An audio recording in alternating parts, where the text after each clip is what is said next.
Hello and welcome back. 24 January 2024 అంటే ఎగ్జాక్ట్గా 1 year back general insurance council of India అంటే GIC ఒక ముఖ్యమైన అనౌన్స్మెంట్ చేసింది. Cashless everywhere. 2024 సంవత్సరానికి గాను హెల్త్ ఇన్సూరెన్స్ రంగంలో విడుదలైన అత్యంత ముఖ్యమైన అనౌన్స్మెంట్స్లో ఒకటి ఈ cashless everywhere or cashless anywhere. In no time, this news was everywhere and మాకు దీని గురించి చాలా ఫోన్ కాల్స్ రావడం నాకు ఇప్పటికీ గుర్తుంది.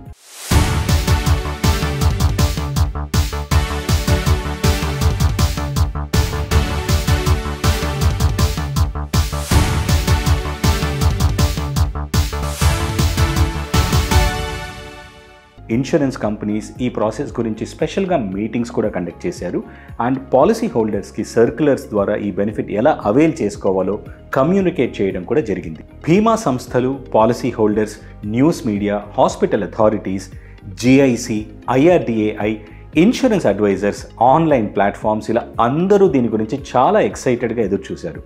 ఫాస్ట్ ఫార్వర్డ్ చేస్తే ఇప్పుడు మనం 2025లో ఉన్నాం. ఈ ప్రాసెస్లో ఇన్వాల్వ్ అయిన key stake holders like hospitals, insurance companies, TPS, policy holders and intermediaries అందరి దగ్గర నుంచి ఇప్పుడు వస్తున్న కామన్ ఫీడ్బ్యాక్ ఏంటో తెలుసా? రియాలిటీలో క్యాష్లెస్ ఎవ్రీవేర్ లాంటి మంచి ఇనిషియేటివ్ అనుకున్న స్థాయిలో సక్సెస్ సాధించలేకపోయింది. ఈ గ్రాండ్ అనౌన్స్మెంట్ విడుదలైన 1 year పీరియడ్లో క్యాష్లెస్ ఎవ్రీవేర్ లాంటి అంబిషియస్ ప్రాజెక్ట్ ప్రోగ్రెస్ ఎందుకు ఎక్స్పెక్టేషన్స్కి భిన్నంగా చాలా స్లోగా ఉంది? గత సంవత్సర కాలంలో నిజంగా ఈ డెసిషన్ పాలసీ హోల్డర్స్కి హెల్ప్ అయ్యిందా? ఇప్పుడు ఇన్సూరెన్స్ ఇండస్ట్రీలో దీని గురించి ఏం మాట్లాడుకుంటున్నారు? అండ్ అన్నిటికంటే ముఖ్యంగా ఒక పాలసీ హోల్డర్గా రాబోయే కాలంలో మీరు క్యాష్లెస్ ఎవ్రీవేర్ నుండి ఏం ఎక్స్పెక్ట్ చేయొచ్చో ఇప్పుడు మనం తెలుసుకుందాం. But before that here's a quick introduction about me. నా పేరు Satish. I'm the founder of Assure Plus Finserv. Insurance ఇండస్ట్రీలో గత 15 yearsగా కన్సల్టెంట్గా వర్క్ చేస్తూ ఇంపార్టెంట్ టాపిక్స్పై అవేర్నెస్ క్రియేట్ చేసేందుకు వీలుగా మా ఈ ఛానల్లో రెగ్యులర్గా వీడియోస్ పోస్ట్ చేస్తున్నాము. అందరికీ అర్థమయ్యేలా కాంప్లెక్స్ ఇన్సూరెన్స్ టాపిక్స్ని సింప్లిఫై చేసేలా మా వీడియోస్ ఉంటాయి. సో మా ఈ ప్రయత్నం మీకు నచ్చినట్లయితే ఛానల్ సబ్స్క్రైబ్ చేయండి, వీడియో లైక్ చేయండి and don't miss to share this with your friends and families. ఈ టాపిక్ పైన ఒక అవగాహన రావాలంటే ముందుగా మనం తెలుసుకోవాల్సిన కొన్ని ముఖ్యమైన concepts: cashless facility, medical reimbursement, excluded or unrecognized hospitals. First, what is cashless facility? In simple terms, this is the core essence of a health insurance plan. ఒక ఆరోగ్య బీమా పాలసీ తీసుకోవడానికి అత్యంత ముఖ్యమైన కారణమే ఈ క్యాష్లెస్ ఫెసిలిటీ. మీరు ఎంచుకున్న బీమా సంస్థ అక్రాస్ ఇండియా కొన్ని హాస్పిటల్స్ని ఐడెంటిఫై చేసి వారిని నెట్వర్క్ హాస్పిటల్లో ఇంక్లూడ్ చేస్తారు. ఇలాంటి హాస్పిటల్స్లో ట్రీట్మెంట్స్ చేయించుకున్నట్లయితే పాలసీ ఎలిజిబిలిటీ ఆధారంగా ట్రీట్మెంట్స్కి అవసరమైన ఖర్చు మొత్తాన్ని ఇన్సూరెన్స్ కంపెనీ డైరెక్ట్గా హాస్పిటల్కి పే చేయడం జరుగుతుంది.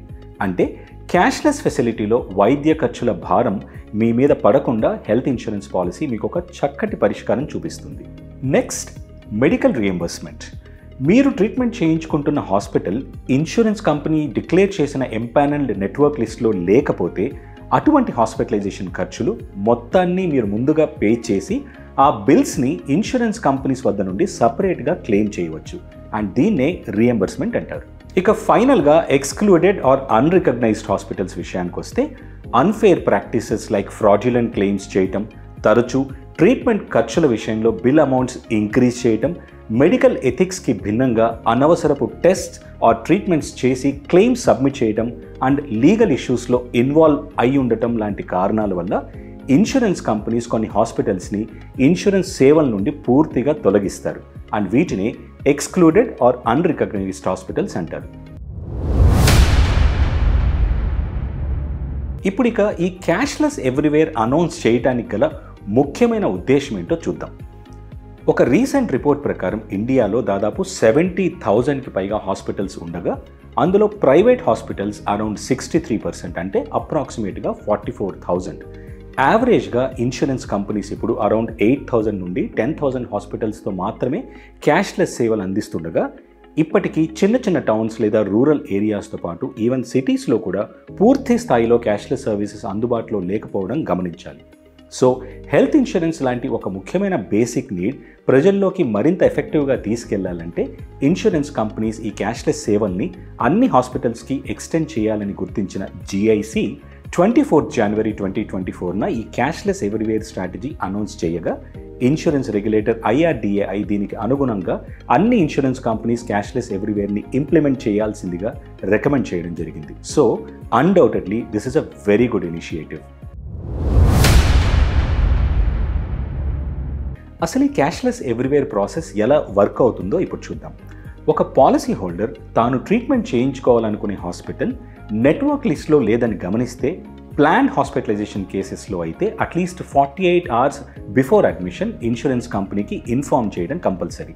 అయితే కేవలం ఎమర్జెన్సీస్లో మాత్రమే అడ్మిషన్ అయిన 24 hours లోపు కూడా మీ ఇన్సూరెన్స్ కంపెనీకి ఇంటిమేట్ చేయొచ్చని గుర్తుంచుకోండి. అలాంటి సందర్భాల్లో మీరు ట్రీట్మెంట్ తీసుకుంటున్న ఆ హాస్పిటల్ మీ ఇన్సూరెన్స్ కంపెనీకి క్యాష్లెస్ ఎవ్రీవేర్ సదుపాయం కోసం అప్లై చేయాలి. దెన్ బోత్ పార్టీస్ అంటే ఇన్సూరెన్స్ కంపెనీ అండ్ హాస్పిటల్ ఇద్దరు ఒక అండర్స్టాండింగ్కి వచ్చి కేవలం ఆ క్లెయిమ్ అప్రూవల్కి మాత్రమే సరిపడేలా one time temporary MOU or agreement చేసుకున్న తరువాత పాలసీ టర్మ్స్ అండ్ కండిషన్స్కు లోబడి మీ ట్రీట్మెంట్కి అవసరమైన ఖర్చులన్నింటినీ ఇన్సూరెన్స్ కంపెనీయే హాస్పిటల్కి డైరెక్ట్గా సెటిల్ చేయడం జరుగుతుంది. So cashless everywhere is that simple. Really not at all. చూడ్డానికి క్యాష్లెస్ ఎవ్రీవేర్ పైకి చాలా సింపుల్ ప్రాసెస్లా కనిపించిన నిజానికి ఇందులో ఎన్నో ఛాలెంజెస్ ఉన్నాయి అండ్ అవేంటో ఇప్పుడు చూద్దాం. క్యాష్లెస్ ఎవ్రీవేర్ అనౌన్స్ చేసిన కేవలం 2 weeks గ్యాప్లో the Indian medical association IMA and the hospital board of India HBI జాయింట్గా ఇండియాలోని అన్ని హాస్పిటల్స్కి విడుదల చేసిన ఈ సర్క్యులర్ గమనించండి. క్యాష్లెస్ ఎవ్రీవేర్ స్కీమ్లో పూర్తి క్లారిటీ లేదంటూనే హాస్పిటల్స్ దీన్ని యాక్సెప్ట్ చేయడం ఎందుకు సాధ్యం కాదనే విషయాన్ని ఇందులో క్లియర్గా మెన్షన్ చేశారు. సాధారణంగా ఇన్సూరెన్స్ కంపెనీ ఒక హాస్పిటల్ని తమ నెట్వర్క్ లిస్ట్లో యాడ్ చేయడానికి ముందు ట్రీట్మెంట్స్కి అయ్యే ప్యాకేజ్ కాస్ట్ అంటే ఏ ట్రీట్మెంట్కి ఎంత ఛార్జ్ చేయాలి అనే విషయంలో హాస్పిటల్తో ఒక అండర్స్టాండింగ్కి వచ్చి ఆ తరువాత మాత్రమే ఈ క్యాష్లెస్ సేవలు ప్రారంభించడం కామన్. ఇందులో భాగంగా ఒక పర్సన్ క్యాష్ రూపంలో హాస్పిటల్ బిల్ పే చేస్తే అయ్యే ఖర్చు కంటే ఇన్సూరెన్స్ పాలసీ ద్వారా చేయించుకుంటున్న ట్రీట్మెంట్స్పై డిస్కౌంట్స్ ఇవ్వడానికి హాస్పిటల్స్ అగ్రీ అవ్వాలి. ఉదాహరణకి హెర్నియా ఆపరేషన్కి డైరెక్ట్ పేమెంట్ చేస్తే 1 lakh ఖర్చు అయితే దీన్ని ఇన్సూరెన్స్ పాలసీ ద్వారా చేయించుకుంటున్నట్లయితే 80,000కి మాత్రమే ఛార్జ్ చేయాలని ఇన్సూరెన్స్ కంపెనీ హాస్పిటల్తో ఒప్పందం కుదుర్చుకుంటుంది. దీని ద్వారా ఆ హాస్పిటల్లో ఎక్కువ మంది ఇన్సూరెన్స్ కస్టమర్స్ ట్రీట్మెంట్స్ చేయించుకుంటారు కాబట్టి హాస్పిటల్ బిజినెస్ ఇంక్రీజ్ అవుతుందనేది ఇన్సూరెన్స్ కంపెనీస్ లాజిక్. మరోవైపు ఇన్సూరెన్స్ కంపెనీస్ కూడా తమ పాలసీ హోల్డర్స్కి ఎక్కువ హాస్పిటల్స్ వారి క్యాష్లెస్ నెట్వర్క్లో ఉన్నాయని చూపించుకోవడం ద్వారా వారి బిజినెస్ కూడా ఇంక్రీజ్ చేసుకునే అవకాశం ఉంటుంది. So it's a win-win equation for both parties. కానీ అసలైన ప్రాబ్లం ఎక్కడ స్టార్ట్ అవుతుందంటే ఇండియాలో స్టాండర్డైజేషన్ ఆఫ్ ట్రీట్మెంట్ కాస్ట్ లేకపోవడం వల్ల ఇన్సూరెన్స్ కంపెనీస్ ఒక్కో కేటగిరీ ఆఫ్ హాస్పిటల్కి ఒక్కొక్క ప్యాకేజ్ ప్రపోజ్ చేయడం వల్ల హాస్పిటల్స్ ఈ క్యాష్లెస్ ఎవ్రీవేర్ ఒప్పందం వల్ల తమకు పెద్దగా ఉపయోగం ఉండదని భావిస్తున్నారు. The Indian medical association IMA and the hospital board of India HBI నోటీస్లో కూడా దీన్నే హైలైట్ చేశారు. ప్లస్ డైరెక్ట్ పేమెంట్ చేసిన కేసెస్లో హాస్పిటల్కి పేషెంట్ వైపు నుండి వెంటనే ఆ బిల్ అమౌంట్ క్రెడిట్ అవుతుంది. కానీ ఇన్సూరెన్స్ కేసెస్లో అలా కాదు. సెటిల్మెంట్ ప్రాసెస్లో డిలే కారణంగా అటువంటి బిల్ అమౌంట్ హాస్పిటల్స్కి లేట్గా రిసీవ్ అవుతుండడం వల్ల చిన్న చిన్న హాస్పిటల్స్ ఈ ఇనిషియేటివ్పై ఎక్కువ ఇంట్రెస్ట్ చూపించడం లేదు. పైగా ఇన్సూరెన్స్ ప్రాసెస్లో భాగంగా అడిషనల్గా తమ స్టాఫ్పై వర్క్ లోడ్ పెరుగుతుంది కాబట్టి ఇలాంటి అనుభవం లేని హాస్పిటల్స్ ఇన్సూరెన్స్ సిస్టమ్స్ని ఎంకరేజ్ చేయడం లేదనే విషయం అర్థం చేసుకోవచ్చు. సాధారణంగా ఒక హాస్పిటల్ని ఎంపానల్ అంటే క్యాష్లెస్ పరిధిలోకి తీసుకురావడానికి ఇన్సూరెన్స్ కంపెనీకి పట్టే సమయం అప్రాక్సిమేట్గా 3 to 4 weeks. However in some cases ఈ ప్రాసెస్ కొన్ని మంత్స్ వరకు కూడా ఎక్స్టెండ్ అయ్యే అవకాశం ఉంటుంది. దీనికి ప్రధానమైన కారణం ఈ entire process itself is a time consuming exercise. Insurance companies హాస్పిటల్స్ని సెలెక్ట్ చేసుకునే ప్రాసెస్లో అనేక అంశాల మీద ఫోకస్ చేయాల్సి ఉంటుంది. ఫర్ ఎగ్జాంపుల్, హాస్పిటల్స్ మంచి స్టాండర్డ్స్ అంటే good quality medical facilities provide చేస్తున్నారో లేదో చెక్ చేసుకోవాలి. అలాగే వారి దగ్గర qualified team of experience doctors and staff అందుబాటులో ఉన్నట్లుగా కన్ఫర్మ్ చేసుకోవాలి. మెడికల్ ఇన్ఫ్రాస్ట్రక్చర్తో పాటుగా హాస్పిటల్కి అవసరమైన మెడికల్ కౌన్సిల్ రిజిస్ట్రేషన్స్ అండ్ ఇతర certifications or accreditations cross check చేసి వారితో వేరియస్ ట్రీట్మెంట్ కాస్ట్కి సంబంధించిన ప్రైస్ టారిఫ్స్ నెగోషియేషన్ ద్వారా ఫార్మల్ అగ్రిమెంట్ చేసుకొని అప్పుడు మాత్రమే క్యాష్లెస్ సర్వీసెస్ స్టార్ట్ చేయాలి. ఈ ఎంటైర్ ప్రాసెస్కి అవసరమైన internal employees team or outsourced private vendor సహాయం తీసుకున్నా కూడా నెలల కొద్దీ సమయం పడుతుండగా, దీనికి భిన్నంగా క్యాష్లెస్ ఎవ్రీవేర్లో కేవలం కొన్ని గంటల వ్యవధిలో ఈ ఎంటైర్ ప్రాసెస్ కంప్లీట్ చేయాల్సి రావడం ఒక పెద్ద ఛాలెంజ్గా మారిందన్నది 100% వాస్తవం. అయితే ఇక్కడ మీకు ఒక డౌట్ రావచ్చు. General insurance council of India and IRDAI సంయుక్తంగా క్యాష్లెస్ ఎవ్రీవేర్ ఇంప్లిమెంట్ చేయాలని ఇన్సూరెన్స్ కంపెనీస్ అండ్ హాస్పిటల్స్కి గైడ్లైన్స్ ఇచ్చిన తరువాత కూడా ఎందుకని హాస్పిటల్స్ కోఆపరేట్ చేయట్లేదనే అనుమానం రావడం సహజం. కానీ నిజానికి హాస్పిటల్స్ని కంట్రోల్ చేసే అథారిటీ GICకి కానీ IRDAకి కానీ ఎంత మాత్రమూ ఉండదు.